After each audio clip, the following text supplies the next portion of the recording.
Bismillahirrahmanirrahim. Assalamualaikum warahmatullahi wabarakatuh.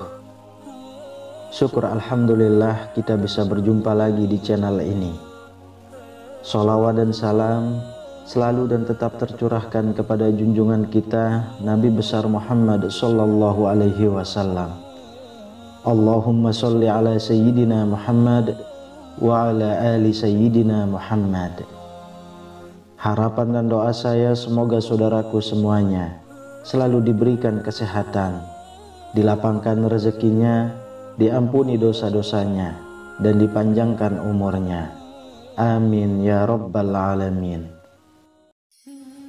Sahabat beriman yang dirahmati Allah, mimpi adalah kejadian alam bawah sadar yang melibatkan indera manusia saat tidur.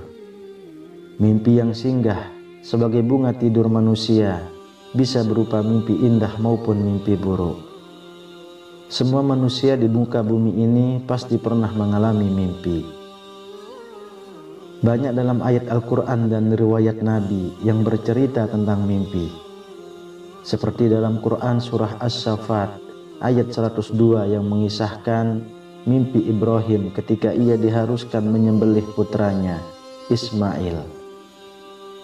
Ada juga dalam surah Al-Fat ayat 27 mengenai mimpi Rasulullah sebelum terjadinya perjanjian Hudaybiyah. Dalam sejumlah hadis, Rasulullah Shallallahu Alaihi Wasallam pernah berkata bahwa mimpi manusia ada 3 macam. Mimpi itu ada 3. Yang pertama, mimpi yang baik sebagai kabar gembira dari Allah.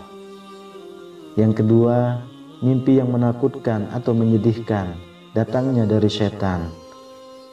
Yang ketiga, mimpi yang timbul karena ilusi, angan-angan atau hayalan seseorang. Hadis riwayat Muslim. Mimpi-mimpi yang dialami oleh Nabi Muhammad SAW. Dari Abdurrahman bin Samurah radhiyallahu anhu berkata bahwa Rasulullah SAW bersabda, "Sesungguhnya aku telah mengalami mimpi-mimpi yang menakjubkan pada malam sebelum aku diisrokan. Di antaranya, yang pertama, aku telah melihat salah seorang dari umatku didatangi oleh malaikat maut dalam keadaan yang amat mengerikan untuk diambil nyawanya. Namun malaikat terhalang perbuatannya karena ketaatan dan kepatuhannya kepada kedua orang tuanya. Yang kedua, aku melihat salah seorang dari umatku yang telah disediakan azab kubur yang amat mengerikan. Namun ia diselamatkan karena wudhunya yang sempurna. Yang ketiga, aku melihat salah seorang dari umatku yang dikerumuni oleh setan-setan dan iblis-iblis terlaknat. Namun ia diselamatkan karena zikirnya yang tulus dan ikhlas kepada Allah Subhanahu wa Ta'ala. Yang keempat, aku melihat bagaimana umatku diseret dengan menggunakan rantai yang terbuat dari api neraka jahanam, yang dimasukkan dari mulutnya dan dikeluarkan dari duburnya oleh malaikat Ahzab. Namun karena solatnya yang khusyuk dan tidak ditunjuk-tunjukkan, maka ia dilepaskan dari siksaan itu. Yang kelima, aku melihat umatku yang ditimpa kehausan yang amat sangat berat.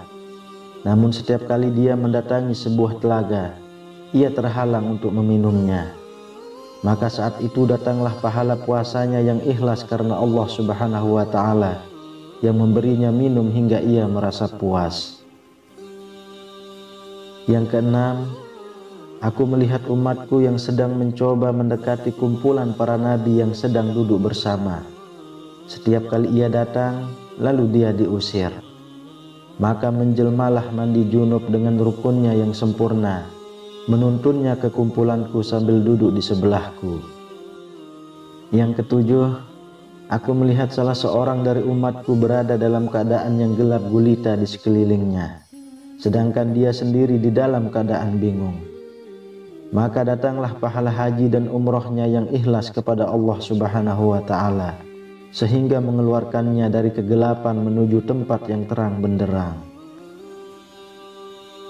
Yang kedelapan, aku melihat umatku yang mencoba berbicara kepada golongan orang mukmin, tetapi mereka tidak seorang pun mau membalas bicaranya. Maka menjelmalah sifat silaturahminya dan tidak suka bermusuh-musuhan sesama umatku. Lalu menyeru kepada mereka agar menyambut bicaranya. Lalu ia pun dapat berbicara dengan mereka. Yang kesembilan, aku melihat umatku sedang menepis-nepiskan percikan api yang mengenai mukanya.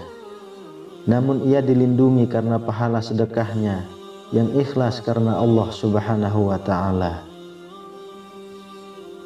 Sahabat beriman yang dirahmati Allah, demikian mimpi-mimpi yang dialami Rasulullah SAW. Sesungguhnya hal ini dapat menjadi pelajaran dan renungan bagi umat Islam, agar kita senantiasa melakukan hal-hal yang baik dan menjauhi larangan-larangan Allah Subhanahu wa Ta'ala. Hal demikian dapat menjadi petunjuk untuk peringatan bagi orang-orang yang berfikir. Wallahu a'lam bishawab. Demikian yang bisa saya bagikan, semoga bermanfaat untuk kita semua. Assalamualaikum warahmatullahi wabarakatuh. آمن الرسول بما أنزل إليه من ربه والمؤمنون كل آمن بالله وملائكته وكتبه ورسله لا نفرق بين أحد من رسله وقالوا سمعنا وأطعنا غفرانك ربنا وإليك المصير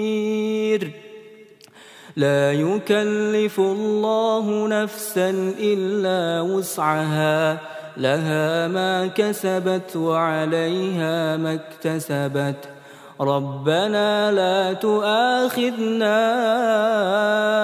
إن نسينا أو أخطأنا ربنا ولا تحمل علينا إصرا كما حملته على الذين من قبلنا ربنا ولا تحملنا ما لا طاقة لنا به واعف عنا واغفر لنا وارحمنا أنت مولانا فانصرنا على القوم الكافرين.